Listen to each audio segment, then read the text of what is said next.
All in All Roundup, Episode 3. This week we have Woj coming back after his 2-week suspension following a choice couple of words he had for a senator. We have the Pentagon reportedly mentioning off-world vehicles not made on Earth in a report from a previously thought to be disbanded government agency. We'll get into that more. Kanye's health issues, some of his tweets he fired off, his debut presidential event in South Carolina, Logic's retirement, and finally, the NBA coming back and my subsequent picks for the finals and who's coming out of the East and West. Guys, let's get into it.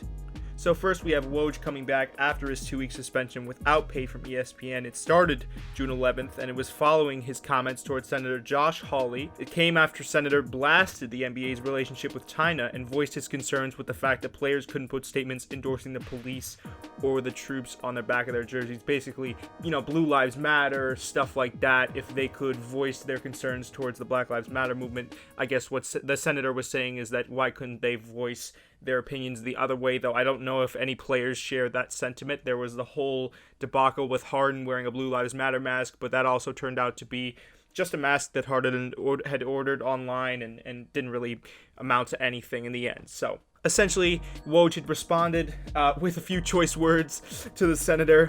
I'll leave that up on the screen for you guys to see there. And this prompted ESPN to subsequently give him 2 weeks leave without pay. He was suspended. He just came back. He released an apology the other day. He had voiced his genuine regret at his comments and issued an apology to both his ESPN higher-ups, his colleagues, and Senator Hawley directly. So here's the thing about what Woj said to the senator that I find a little bit troubling.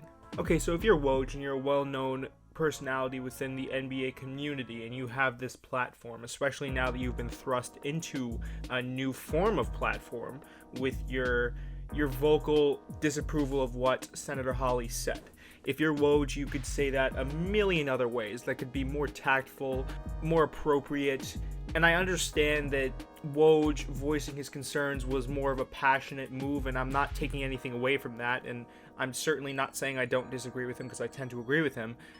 There's better ways that you have to conduct yourself, because at the end of the day, the movement is trying to be actively discredited by people outside of it. So if you give them fuel to the flame, they're gonna run with stuff like that, where you see, Woj saying "fuck you" or Sean Jackson with the Hitler comments. I mean, there are certain people that make it very hard to get.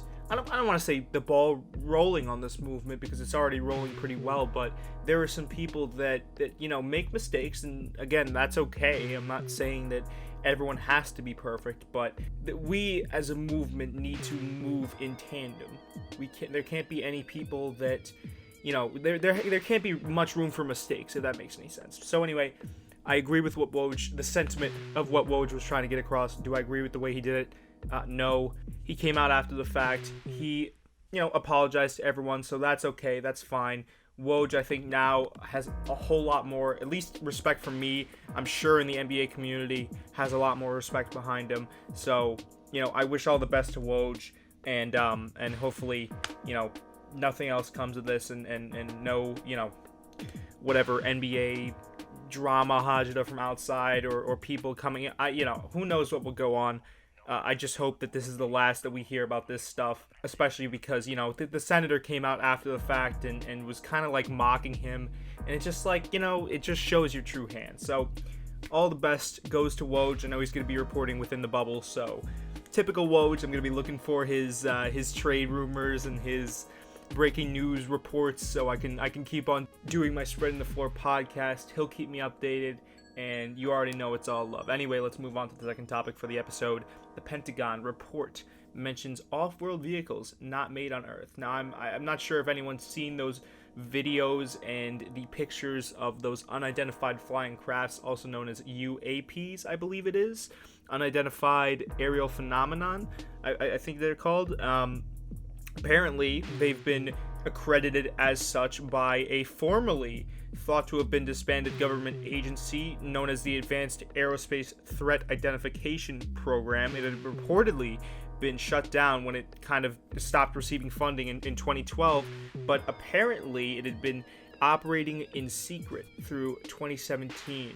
And the reason people found out about it is because there were a lot of expense reports brought out by the government and in that there turned out to be some funding for said secret program in the mix. Now, apparently this program had been working for a while, and they had found a lot of materials that, quote, weren't of this earth from some crash sites. So that means that perhaps the materials they have now in their possession and the craft that we saw on that video could relatively be described as alien craft. Now, not in the sense that a lot of people would say they are, not in the broad sense, but I mean that alien in the way that they are not known to this world. We don't know if it's alien in terms of pop culture, but more, the actual textbook definition of alien. So listen, man, we're going to see a lot more from this, more developments, I think, in the coming days. I'm interested. I am going to be keeping a close eye on this because I've always kind of had a sweet spot for space. Not only that, the unknown.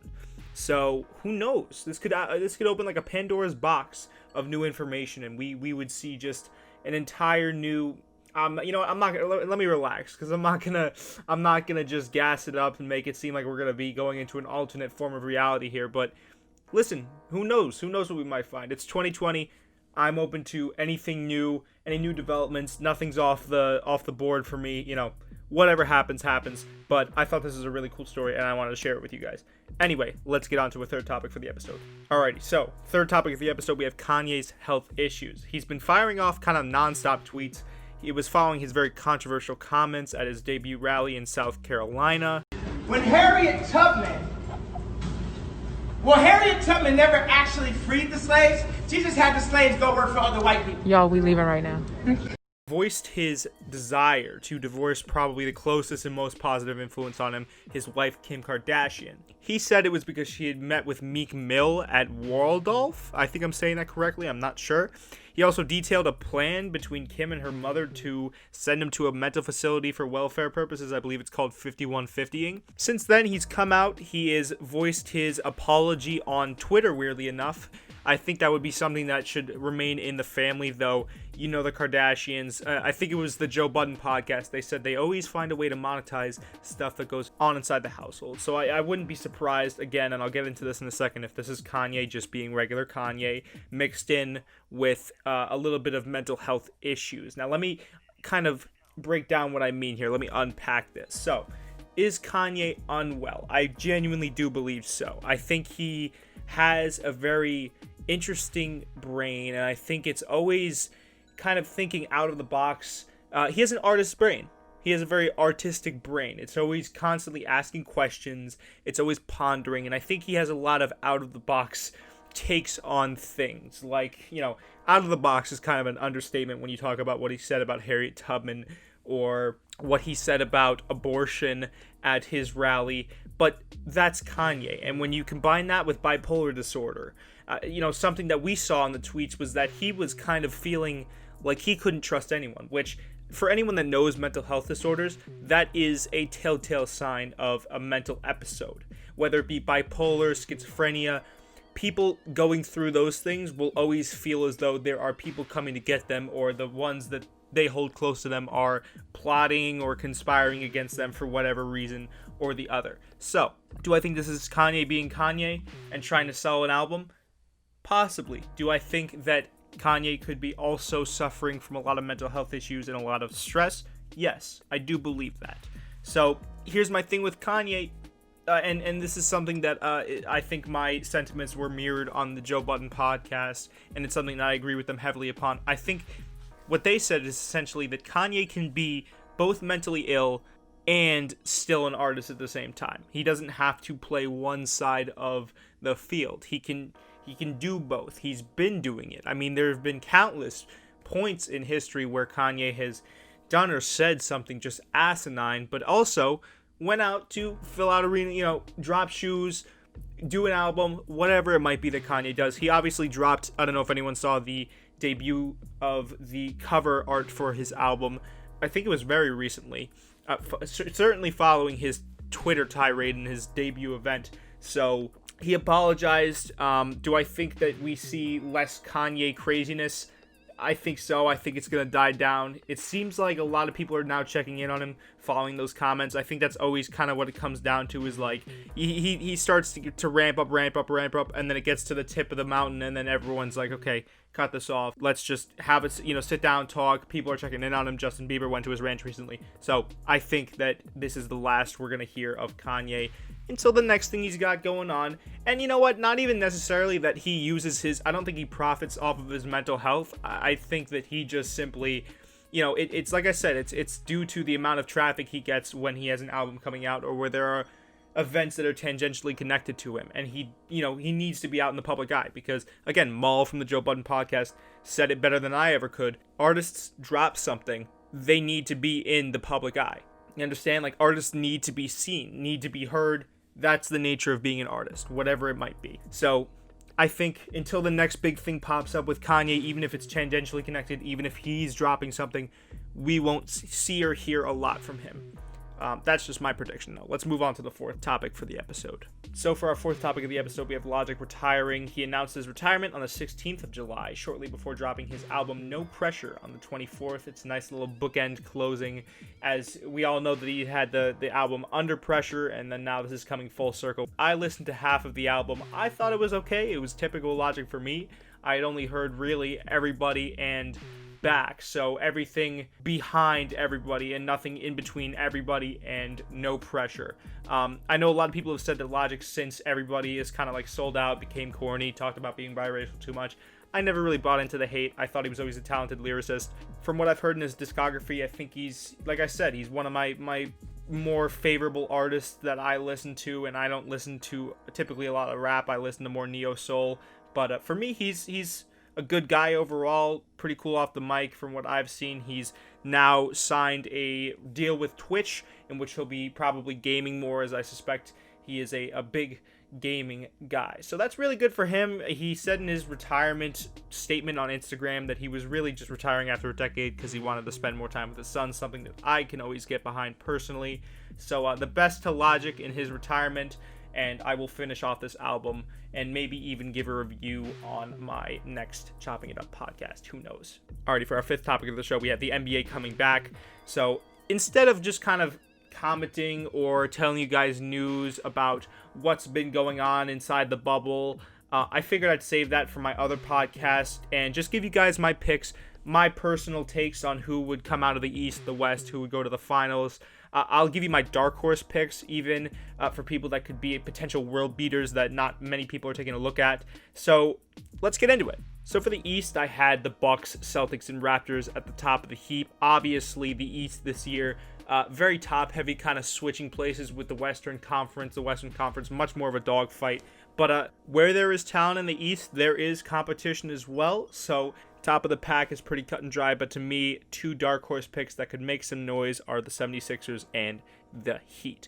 Now, at face value, you'd say, yeah, Jake, those are very competitive teams. They're in the top 5. Actually, no, 76ers are in the 6th spot, but the Heat are in the top 5. But I'd say really what makes them the underdogs is that they simply have to go up against the Bucks, Celtics, and Raptors. The Raptors having a great rebound year from last year, suffering seemingly no title drought.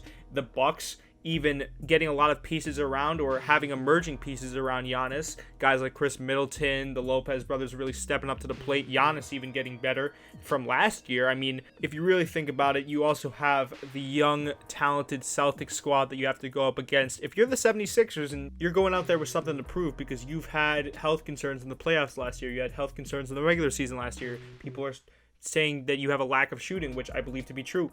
You're going to be coming out the gate hungry. I'm just saying, we could see the renaissance of the 76ers. I was actually watching a program earlier in which, they were kind of detailing the weird offense that the 76ers run, but it's an effective offense. And they actually use a lot more height and more length than I originally thought. So perhaps they use that to get over the Celtics that don't have a lot of height. They have Daniel Tice as center, but besides that, who else do they have that's pretty lengthy? I mean, they could use that to their advantage. So I'm just saying, 76ers and then the Heat, you got a young, talented team. You got Jimmy Butler on that squad. He's the veteran presence. Bama Adebayo, if I'm saying that correctly, I apologize if I'm murdering that name. A very talented team as well. They got Andre Iguodala, a lot of veteran presence in the locker room, and guys that can get it done, guys that have proven themselves in the league this year. I mean, just a very very cool, calm, and collected, and fun to watch group of guys that I think might be able to make some noise in the East. All right, with that, let's go to the picks for the West. I have the Clippers, Lakers, and Nuggets. Pretty on-brand prediction. I'd say the same for my dark horse picks. I have Thunder and Jazz. I just think the Jazz are also a very tight squad. Mike Conley, Donovan Mitchell, Rudy Gobert, the reigning defensive player of the year. I mean, all guys. Joe Ingles, like, just all killers, man. A team that always makes it into the playoffs, but this year, really, with a facilitator for Donovan Mitchell, could again make some noise. Thunder, Chris Paul. A lot of people were saying he was washed. He has now a team around him that can also get it done. I mean, I was watching today, they played the 76ers. They came back from about a 20-point deficit to win the game. Also, Andre Robinson checked in for the first time since 2016 this game, drained 2 threes to ice the game. I mean, he's going to be another vital aspect of our team, along with Shai Gilgeous-Alexander. Like I said, the renaissance of Chris Paul, seemingly, and Steven Adams at center. I mean, we're unstoppable. Danilo Gallinari, like, both teams that can make waves, and those are two of my dark horse picks personally. We'll see how it pans out for the finals. I'd probably say I'll go for the cut and dry prediction here. I'll go for Lakers coming out of the West and Bucks coming out of the East. I think that's pretty fair. So without further ado, that's been the episode for today, guys. All in all, episode 3. Hope you enjoyed, and stay tuned for more podcasts in the future. I'm going to be having a Lolo Down episode come out. I'm also going to be having a Chopping It Up episode coming out soon. So stay in touch for those. Bye, guys.